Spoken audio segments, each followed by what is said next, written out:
아버지 하나님, 사랑하는 성도들을 은혜의 보좌 앞으로 불러주시어서 예배자로 서게 하여 주시오니 감사드립니다.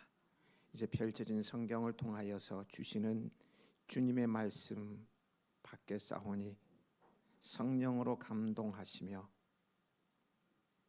역사하여 주옵시기를 예수님의 이름으로 기도하옵나이다.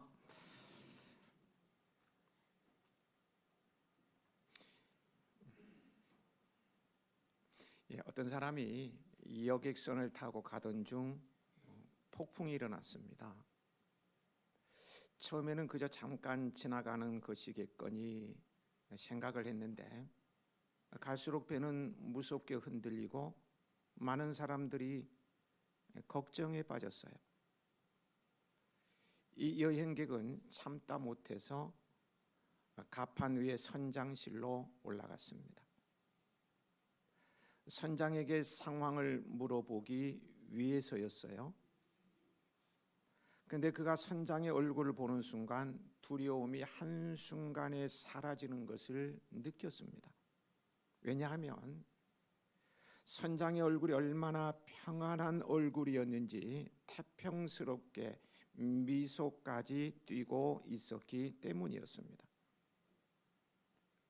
그런 객실로 돌아가서 말하기를 제가 선장의 얼굴을 보았는데 염려할 것이 전혀 없습니다. 그가 염려하지 않고 있습니다. 라고 했습니다. 이 말을 들은 객실에 있는 모든 사람들이 안심했어요. 제자들이 풍랑이는 바다 가운데서 두려움으로 떨고 있을 때 예수님께서는 뱃전에 누셔서 평안히 잠들어 계셨습니다. 제자들이 예수님을 깨워서 호들갑을 떨 때에 주님께서는 조용히 일어나셔서 바다를 꾸짖으시며 잔잔하라고 명령하셨어요. 제자들이 그 일어난 일을 보면서 놀라고 있을 때 주님께서 말씀하셨습니다. 어찌하여 이렇게 무서워하느냐? 너희가 어찌 믿음이 없느냐? 2026년이라는 배를 타고 항해를 시작하신 여러분, 믿음으로 내 인생의 선장이신 주님을 바라보는 한 해가 되시기 바랍니다. 평강 가운데 소원의 항구로 입항하게 될 것입니다. 오늘 본문의 예수님의 겟세마네 기도를 성경의 3대 기도 중에 하나라고 말하기도 합니다. 성경에 말하는 3대 기도가 뭔지 아세요? 정확한 것은 사람마다 주장이 다르니까요. 하여튼 제가 말하는 것은 그냥 주장 중에 하나인데요. 야곱의 야뽕 나루터의 기도 아시죠? 허벅지 관절이 어긋나도록 밤새도록 매달려서 기도하고 그 이름을 이스라엘이라. 또 하나는 엘리야의 기도입니다. 3년 6개월 가뭄을 끝내는 기도예요. 갈멜산에 올라가서 그 얼굴을 무릎 사이에 넣고 얼마나 간절히 기도했는지 몰라요. 무릎 사이에 머리를 박고 기도했어요. 그래서 3년 6개월 만에 비가 쏟아집니다. 예수님의 겟세마네 기도는 십자가 고난의 예고편과 같은 것이었어요.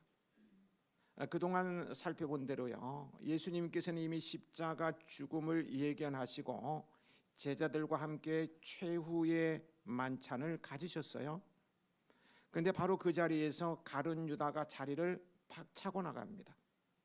예수님을 팔아넘기기로 약조한 것을 실행하기 위함이었어요. 예수님께서는 그 사실을 잘 알고 계셨어요. 유다가 무리들을 데리고 와서 체포할 것을 예수님께서는 다 아셨다는 말씀입니다. 그런데 어떻게 하셨습니까? 잠시 후면 이제 얼마 남지 않았어요. 체포조가 오는 거예요. 유다가 데리고. 그래서 다른 곳으로 피하셨는가요? 39절을 보면 예수님께서 습관을 따라 감람산으로 가셨어요. 다른 곳으로 가지 않으셨다는 거예요. 피하지 않으셨어요. 가룟 유다와 늘 함께 가던 그곳으로 갔어요. 물론 기도하러 가신 것입니다. 특히 예수님 일행이 자주 가던 이곳은요, 서쪽 기슭에 있는 겟세마네 동산입니다. 겟세마네라는 지명은 기름을 짜는 틀이란 뜻입니다. 거기에 기름을 짜는 기구가 설치되어서 감람유를 짜던 곳이었던 것 같습니다. 바로 여기서 예수님께서 기름을 짜내듯 모든 진액을 뽑아내는 고통을 겪으며 기도하셨던 거예요. 그날 밤 예수님께서는 그곳에서 기도하셨습니다. 마가복음 9장 29절에 예수님께서는 귀신 들려 간질하는 아이를 고치신 후에 기도 외에 다른 것으로는 이런 종류가 나갈 수 없느니라고 말씀하신 적이 있어요. 이러한 말씀에 비추어 볼 때요, 예수님의 권세와 능력과 모든 것을 감내내시는 인품은 바로 이 기도에서 결정되었다고 해도 과언이 아닙니다. 성경을 보면 예수님의 이적을 일으키시는 권능에 놀라게 되지 않습니까? 그죠? 풍랑을 잔잔하게 하셔요. 떡 5개와 고기 2마리로 5,000명을 먹이셔요. 중풍병자를 고치죠. 맹인이 눈을 떠요. 죽은 나사로가 살아나요. 또한 죄인들을 품으시는 모습을 보면서요, 그분의 인품에 감탄할 때가 많습니다. 당시 유대인들이 정죄하는 세리와 죄인들과 함께 식사를 하시면 이를 비난하는 바리새인들을 보시고는 뭐라고 얘기해요? 참 놀라워요. 건강한 자에게는 의사가 쓸데없고 병든 자에게라 쓸데 있느니라. 나는 의인을 부르러 온 것이 아니라 죄인을 부르러 왔노라. 현장에서 간음하는 현행범을 잡아온 무리들에게 하신 말씀도 참 놀라워요. 너희 중에 죄 없는 자가 먼저 돌로 치라. 이렇게 하시면서요, 연약한 죄인들을 다 품으시는 대단한 인품이세요. 그런데 이러한 예수님의 권능과 인품은 모두 그분의 신성에 의한 것이라고 쉽게 결론을 내리는 이들이 있는 것을 보게 됩니다. 하나님이시니까 얼마든지 그렇게 하실 수 있다는 거예요. 그러나 성경은 예수님의 권능과 인품은 그분의 신성에 의한 것이라기보다 그분의 기도의 습관에 의해 결정되었음을 분명히 증거하고 있어요. 그 놀라운 권능들, 그 놀라운 인품, 신이기 때문에, 하나님이시기 때문에 저절로 이루어지는 게 아니고 뭐라고요? 기도예요. 기도. 예수님께서는요, 필요에 따라서 그때 기도하신 것이 아니에요. 마치 우리가 때가 되면 식사를 하듯 그렇게 정기적으로 기도하셨어요. 식사를 거르는 분도 계시겠지만요. 요즘은 제가 식사 좀 저는 아주 저 빼고라서 그런지 12시만 되면 밥이 안 나오면 신경질부터 나요. 밥도 안 준다고. 새끼를 꼭 찾아 먹어야 하는데요. 그렇게 식사를 하듯이 예수님께서 정기적으로 꼭 기도를 하셨다는 거예요. 바로 이 습관에 따른 기도가 성령을 한량없이 부어주셔서 큰 권능을 행하게 하셨고요, 어떠한 죄인이라도 품어내는 인품을 형성하게 했습니다. 여기서 우리가 도전받아야 할 것은 우리 역시 기도의 습관을 가질 때에 이와 같은 능력과 인품을 소유할 수 있다는 거예요. 기도만이 아닙니다. 우리가 좋은 습관을 들일 때에 우리의 인품과 인생은 달라져요. 독서의 습관을 기르는 사람은 지식과 어떤 논리력, 어휘력의 증가를 가져올 수 있어요. 제가 학교 다닐 때에 제가 가장 많은 영향을 끼친 신학자이기도 합니다만, 칼 바르트가 세상을 위해 기도하고 세상을 섬기기를 원한다면, 이걸 많이 들어보셨을 거예요. 한 손에는 성경, 한 손에는 신문을 들으라고 했습니다. 성경을 통해 하나님의 뜻을 분별하고 신문, 책 등을 통해서 세상을 통찰하라는 그런 메시지입니다. 책을 읽는 습관은 그래서 참 좋은 습관입니다. 아침에 일찍 일어나 새벽 기도하는 사람은 평생을 근면하게 살 수 있어요. 날마다 성경을 읽는 사람은 말씀의 은혜와 능력 안에 평생을 살 수 있어요. 그러므로 우리는 좋은 습관을 길러야 합니다. 그만큼 습관이란 매우 중요합니다. 습관은 제2의 천성이다 라는 말도 있어요. 습관이 하지 않는 일이나 하지 못할 일은 없습니다. 습관을 들이면 다 할 수 있다는 거예요. 그러므로요, 타고난 천성이 그런 것을 어쩌나, 이런 말을 우리는 해서는 안 되는 거예요. 습관으로 다 고칠 수 있다니까요. 타고난 천성이 그런 걸 어쩌나 하는 마음을 버리십시오. 개벌은 남주나 라는 말이 있습니다. 개가 똥을 먹는 버릇을 고치기 어렵듯이 사람의 타고난 성격이나 한번 몸에 밴 나쁜 습관은 바꾸기 매우 힘들다는 의미로, 한번 몸에 익힌 나쁜 버릇은 쉽게 고쳐지지 않는다는 말입니다. 그게 몸에 배어요. 흉보기를 좋아하는 사람은 항상 모이면 흉부터 봅니다. 누구 비난하고. 그게 습관이 돼버리는 거예요. 천성처럼 다르다. 개버릇 남주나 하는 말을 다른 사람에게 듣지 않아야 합니다. 개버릇 남 주십시다. 버리자고요. 아멘도 안 하네. 개버릇 가지고 살려고 그래. 버리자고요. 그리고 기도하는 습관을 기르십시오. 일찍 일어나는 습관을 기르십시오. 새벽 기도 나오고 금요 성령 집회에 애나꼴에 꾸준히 참석함으로 기도하는 습관을 기르세요. 책 읽는 습관을 기르십시다. 사랑하는 습관을 기르십시다. 모두가 아멘 할 때까지 계속 할 거예요. 상냥하고 말씨가 예쁜 습관도요. 남을 이해하고 봉사하는 습관을 기르십시다. 무슨 일이든 열심히 하고 성실히 하는 습관을 기르십시다. 그래서 천성을 바꾸고 운명을 바꾸는 우리 해야인들이 되시길 축복합니다.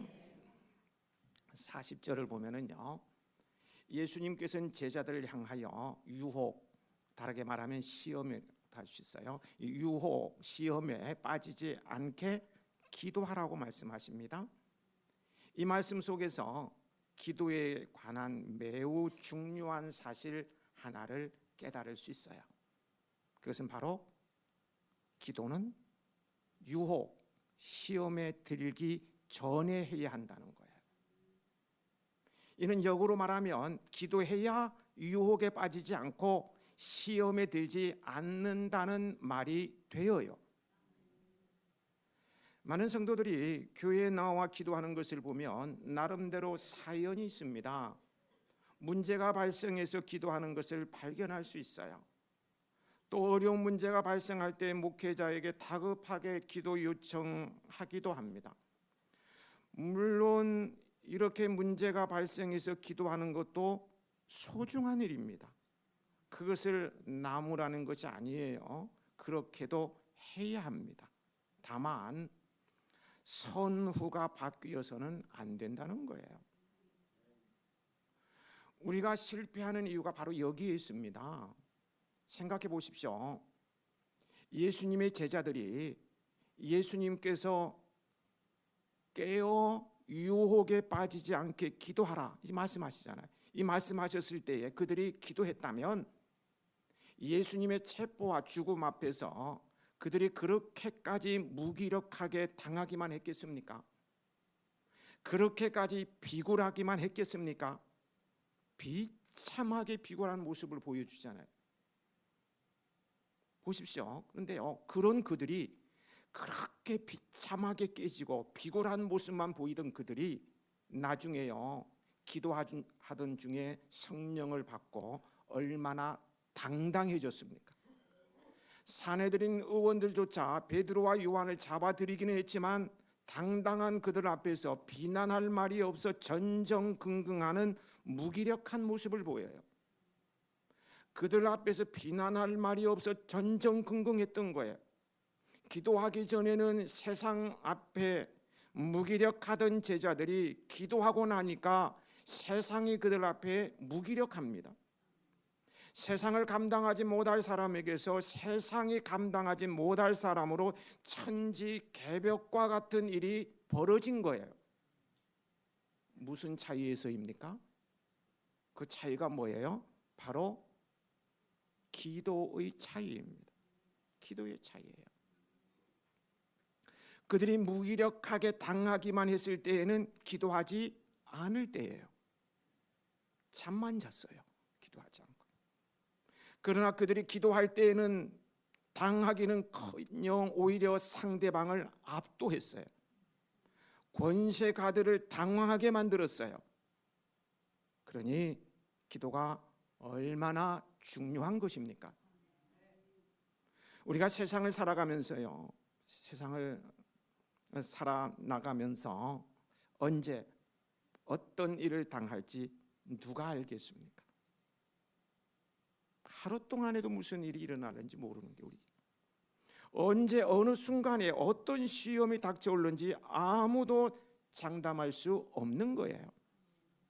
그래서 예수님께서 가르쳐 주신 주기도문, 기도의 모범이잖아요. 주기도문에서 우리를 시험에 들게 하지 마시옵고, 뭐예요?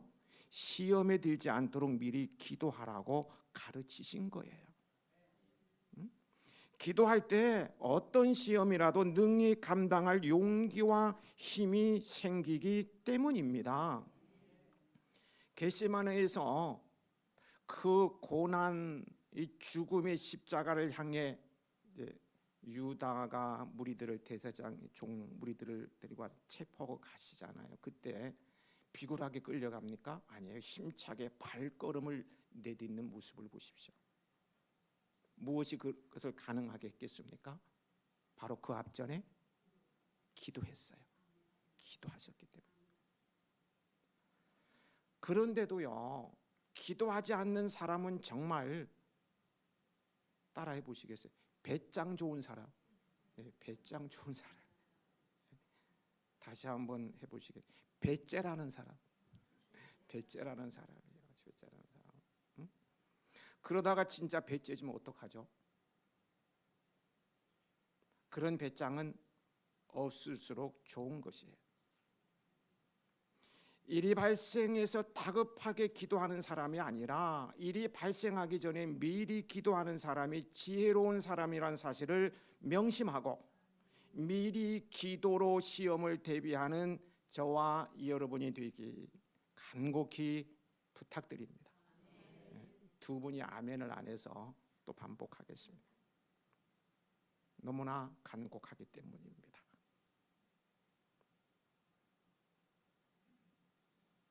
일이 발생해서 다급해서 기도하는 사람이 아니라 일이 발생하기 전에 미리 기도하는 사람, 지혜로운 사람이라는 사실을 명심하고 미리 기도로 시험을 대비하는 저와 여러분이 되시길 다시 한번 간곡하게 부탁드립니다. 다 하신 거예요? 예. 내일부터 새벽기도 나오시고요, 애나골에 나오시고요, 기도해야 됩니다. 42절 말씀 함께 읽으시겠습니다.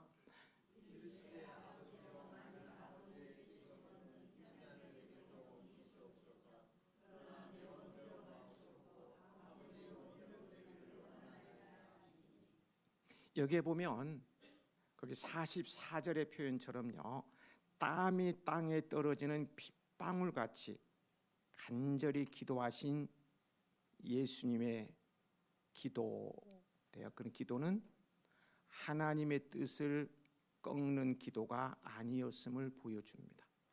그렇죠? 땀이 땅에 떨어지는 빗방울같이 기도했는데 그래서 하나님의 뜻을 꺾었느냐? 아니라는 거예요. 겟세마네에서 꺾인 것은 바로 예수님의 뜻이었어요.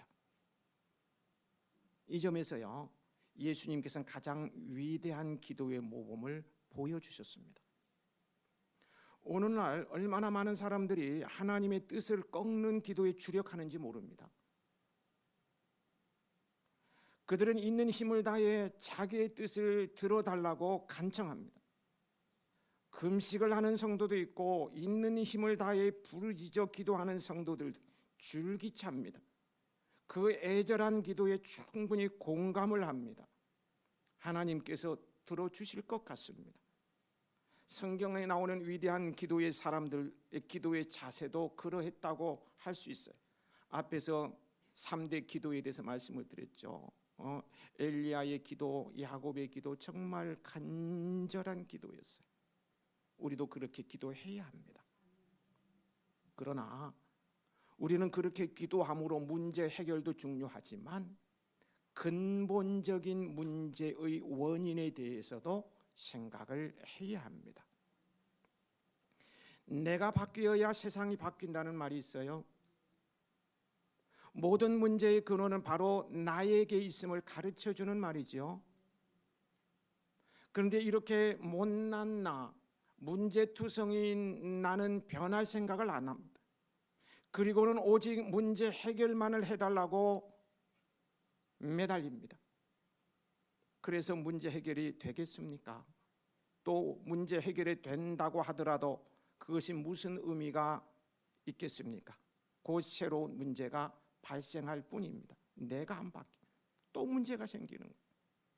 기도란 하나님의 뜻을 꺾는 것이 되어서는 안 되어요. 내가 꺾이는 기도가 되어야 합니다. 기도는 하나님을 바꾸지 않고 기도하는 내가 바뀌는 것이 되어야 한다는 말씀이에요. 그렇습니다. 기도는 기도자 자신을 바꾸는 것이어야 합니다. 바꾸어 말하면 내가 깨지는 거예요. 그것이 가장 이상적인 기도입니다. 그런데 많은 성도들이 자신은 깨질 줄 모릅니다. 자신이 깨어지면 큰일 나는 줄 압니다. 죽는 줄 알아요. 그러나 사실은 그와 정반대예요. 내가 깨어져야 합니다. 내가 깨어지는 곳에 하나님의 응답이 있어요. 내가 꺾이는 곳에 하나님의 뜻이 세워지는 거예요. 우리 인간에게 찾아오는 모든 고난, 아픔, 이 고난의 근원을 끝없이 집착하는 아집에서 찾기도 합니다. 이것이 사실이에요. 내 고집, 내 주장, 내 행복, 내 유익, 내 가정, 내 생명, 내 소유에 집착하는 데서 인간의 문제와 불행, 이 불행은 시작되는 거예요. 내가 오늘 가정에서, 교회에서 불행하신가요? 그 불행한 것이 집착 때문이 아닌가요? 이러한 집착에서 벗어나야 합니다. 어떻게 하면 되겠습니까? 올바로 생각하고 바른 행동을 하면 되겠죠. 그런데 올바른 생각을 하지 않는 사람 어디 있습니까? 바른 행동을 하겠다고 결단하지 않는 사람이 어디 있습니까? 그래도 안 돼요.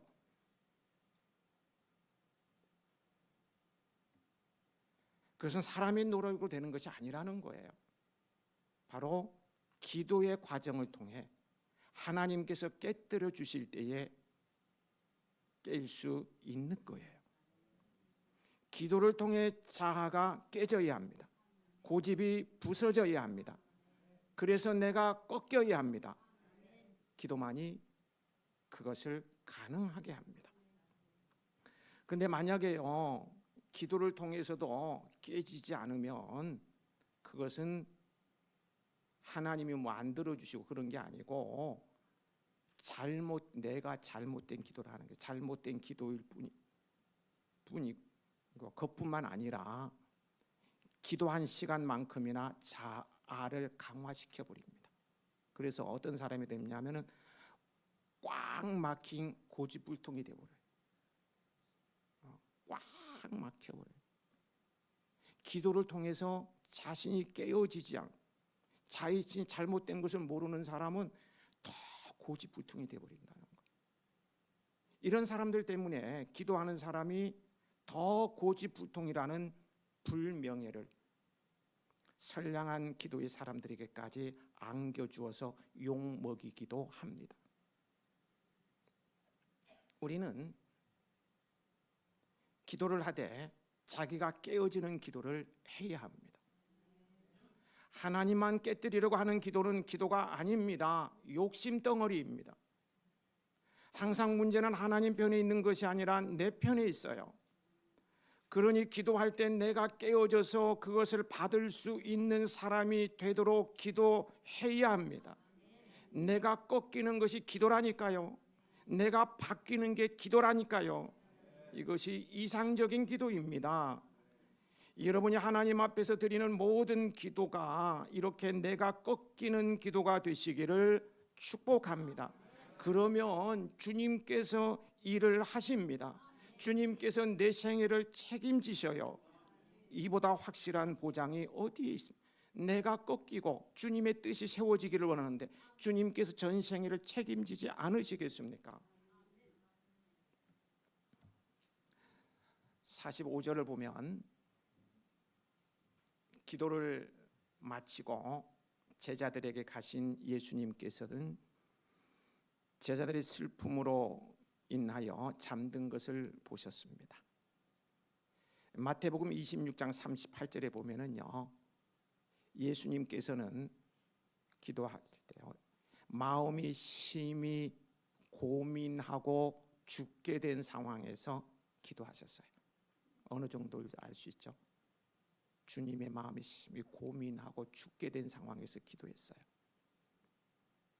생각이 조금이라도 있는 제자들이었다면 어떻게 해야 하겠습니까? 당연히 깨어 함께 기도해야 합니다. 아니, 당사자인 예수님보다 사실은 제자들이 더 열심히 기도했어야 합니다. 나의 스승께서 지금 심히 고민하여 죽게 되었는데 제자들이 더 기도해야 되지 않을까요? 더 매달려야 되지 않겠느냐고요. 그것이 제자된 도리요, 더 나아가서요, 자기들의 살 길이기 때문입니다. 그런데 제자들은 기도하기는커녕 깊은 잠에 들어 있어요. 여러분, 이 모습이 용납될 수 있습니까? 같은 이불을 덮고 자는 부부도 자기의 고민을 전혀 모른 채 코를 골며 자는 아내나 남편을 보면 남 같고 때로는 왼수같이 느껴지기도 하죠. 저런 왼수가 다. 그게 드는 법이에요. 그런데 3년을 예수님과 동고동락을 한 제자들, 예수님의 사랑을 얼마나 많이 받았습니까? 그 제자들, 그렇게 예수님께서 자신이 죽음이 코앞에 왔음을 알렸음에도, 죽게 된 상황이라고 말했음에도 잠만 자고 있으니 예수님인들 어찌 섭섭한 마음이 없었겠습니까? 너무 섭섭하지 않겠어요? 고개로도 반응을 해서 너무 섭섭하지 않겠어요? 반응을 아예 안 하시. 네. 저의 질문에는 함정이 있어서 너무너무 섭섭하실 것 같아요. 그러나 보십시오. 예수님께서는 그 순간 제자들의 잠자는 모습만 본 것이 아니었어요. 잠자는 모습만 보셨으면 너무너무 섭섭하셨을 거예요. 왜 그들이 그 절박한 순간에도 잠이 들었는가를 보셨어요. 그렇게 보시니까 제자들이 예수님의 고난은 나몰라하고 잠이 든 것이 아니었어요. 예수님의 고난과 자신들 중 한 명이 배반하고 또한 다른 사람은 예수님을 부인할 것이라는 예고에 대하여서 슬퍼하며 번민하다가 잠이 든 거예요. 아마 어떤 제자는 기도하다 지쳐 잠이 들었을 거예요. 또 어떤 제자는 흐르다 마른 눈물 자국을 남긴 채 잠이 들었을 거예요. 참 목사님 추리력도 대단하다. 어떻게 말도 잘 꾸며냈네. 국문학과 출신인가? 이렇게 말할 분도 계실 것 같은데 그렇지 않아요. 본문은요. 이를 어떻게 표현하고 있냐면은 슬픔으로 인하여 잠들었다. 슬픔으로 인하여 잠들었다고 표현. 예수님은 보신 거예요. 이러한 제자들의 모습을 지켜보신 예수님의 마음은 어떠셨겠습니까? 섭섭함, 비난보다 불쌍한 마음이 드셨을 거예요. 미움과 섭섭함보다는 측은한 마음이 드셨을 거예요. 여러분, 이렇게 이해하는 마음으로 바라볼 때에 어떻게 됩니까? 상대를 비난이 아니라 불쌍히 여기는 마음으로 보게 되어요. 미워하는 마음이 아니라 긍휼히 여기는 마음으로 보게 되어요. 이와 같은 예수님의 이해하심이 있었기에, 바다와 같은 분이죠. 이해하심이 있었기에 초대교회라는 훌륭한 열매를 맺은 거예요. 예수님께서 이해하지 못하고 제자들 너무 서운해가 저주를 했다. 초대교회가 탄생했겠어요? 아니요. 교회가 없어졌어요. 다 이해하고 품어줬기 때문에 초대교회라는 어마어마한 열매를 맺은 거예요. 또 예수님의 그 깊은 이해심이 있었기에 오늘 우리 역시 이 자리까지 이룰 수 있었던 거예요. 안 그렇습니까? 우리도 이해의 관점에서 사람을 바라보십시다. 원수라도 일단 이해의 관점을 가지고 바라본다면 사랑할 수 있어요. 비난하기보다 도와주고 감싸줄 수 있습니다. 이것이 품격 있는 성도의 모습입니다.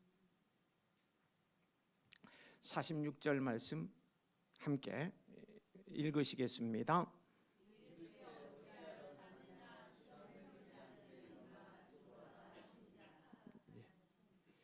예. 지금 누가 누구에게 하는 말씀인가요? 다시 한번 함께 읽으면서 누가 누구에게 하는 말씀인지 생각해 보겠습니다. 이르시되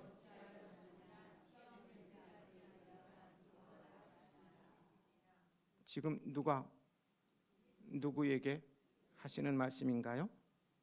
응? 뭐라고 막 하더니 입 다물어지네. 어찌하여 자느냐 시험에 들지 않게 일어나 기도하라. 묵종하십시오. 묵묵히 순종하시라고요. 예수님이 제자에게 하시는 말씀이다? 아니요. 나에게 하시는 말씀이에요. 묵종하십시오. 묵종하십시오. 아멘은 두 분밖에 안 하시네요. 나머지 분들은 마음으로 하신 줄 압니다. 묵종하십시오. 어찌하여 자느냐 시험에 들지 않게 일어나 기도하라. 말씀을 맺겠습니다. 예수님께서 감람산에서 흘리신 피와 땀은 십자가에서 흘리셔야 했던 것이었습니다. 그런데 이것을 감람산에서 쏟으심으로써 예수님께서는요 십자가를 한결 가볍게 지실 수 있으셨어요. 그래서 십자가에서 가상 7원을 보면 참 대단하시잖아요. 그렇게 하실 수 있었던 것은 미리 기도를 하셨기 때문이라는 거예요. 미리 땀방울을 흘리신 거예요. 기도에 쏟는 땀과 피의 효용 가치가 얼마나 큰지를 보여주고 있는 것이죠. 이런 말이 있습니다. 훈련 때의 땀 한 방울이 전쟁터에서 피 한 방울이다. 평소에 철저히 준비하고 노력하면 실제 위기 상황에서 더 큰 희생을 막을 수 있다는 의미를 담고 있습니다. 훈련 때의 땀 한 방울이 전쟁터에서는 피 한 방울이다. 새벽두에요. 온 세계 모든 국가를 완전 충격에 몰아놓은 미국의 베네수엘라 마두라 대통령 부부 생포 작전 보셨습니까? 저는 뉴스도 잘 안 보고 유튜브도 잘 안 보고 이건 몇 번 봤어요. 세상에 이거 게임도 아니고 이게 뭔 일인가? 미국 그 델타 포스 어떤 사람들이 물론 사람이 아닌 것 같아. 대단해. 한 명의 사망자도 없이 3시간 안에 작전 완료. 너무 충격이었습니다. 정 미국이란 나라가 도덕적인 걸 따지기 앞서 이야 이 나라가 정말 무서운 나라로구나. 감히 어느 나라도 집적도 못 되겠구나 이런 생각이 들 정도로 두려움까지 들었어요. 한 사람도 죽지 않았어요. 그런데 그들이 타고난 재능 때문에 그렇습니까? 아니에요. 그 이면에는 그만큼 훈련의 땀방울이 있었어요.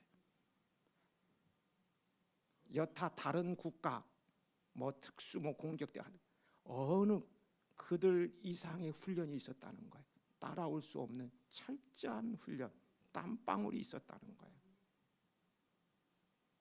여러분, 성도에게는 기도의 땀 한 방울이 삶의 고난 가운데 찾아오는 피 한 방울과 동일한 가치를 지니는 것입니다. 꼭 기억하십시오. 여러분이 가족을 위해 흘리는 기도의 땀 한 방울이 여러분의 가족을 살리는 피 한 방울이 될 것입니다. 여러분이 교회와 나라와 민족을 위해 흘리는 한 바가지의 기도의 땀이 교회의 부흥을 이끌고 나라와 민족을 구하는 피 한 바가지입니다. 그런데 여러분, 우리가 기도를 게을리할 수 있는가요? 기도는 나와 상관없는 것처럼 행할 수 있겠습니까?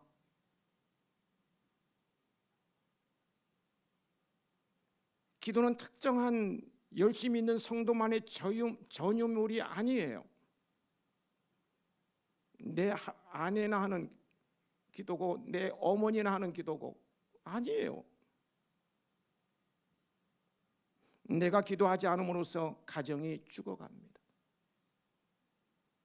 내가 기도하지 않음으로 나의 배우자가, 내가 기도하지 않음으로 사업이, 아이들의 영혼이 죽어간다는 사실을 아시고 아직 고난이 이르기 전에 시간이 있을 때에 기도할 수 있기를 바랍니다.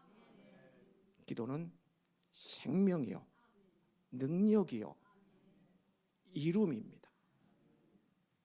아버지 하나님,